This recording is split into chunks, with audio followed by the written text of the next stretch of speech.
Près du village de Kanganyanze, c'est une cérémonie forte en symbole. Un bain purificateur, dans le bassin où les esclaves étaient lavés comme du bétail, avant le départ vers l'Amérique.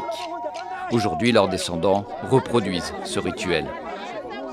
Là, il y a eu plus que des pleurs, il y a eu des transes.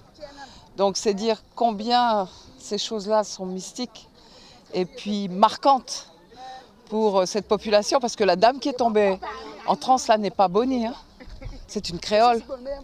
Mais elle a tellement intériorisé ça que voilà le résultat aujourd'hui, elle est tombée tout de suite en transe. Pour les Bonnies venus de Guyane, c'est un voyage initiatique sur le continent. Comprendre leurs racines pour construire leur avenir, eux qui ont conservé, malgré l'exil forcé, au travers des générations, leur culture africaine. Ça part de ce projet que l'histoire soit une base importante pour la connexion et qu'à partir de cette histoire-là, nous soyons capables de pouvoir développer des choses dans l'aujourd'hui. Ce n'est pas seulement regarder le passé, mais c'est regarder aussi l'avenir. Rickman et son groupe foulent pour la première fois le sol ivoirien. Cette Afrique, ils ne l'ont connue qu'à travers les histoires de leurs parents et grands-parents. Les retrouvailles avec leurs frères passent par cette culture et ces danses restées communes.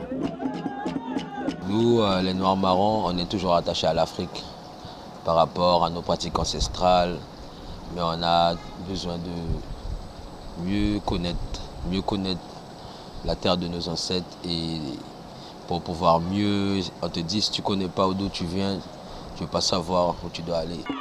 Remonter la route de l'esclavage, la communauté antillaise et guyanaise y est parvenue en Côte d'Ivoire. Depuis 60 ans, elle a su s'intégrer au pays. Pour les Bonnies, restés de l'autre côté de l'Atlantique, l'Afrique est dans leur ADN, fiers plus que jamais de cet héritage.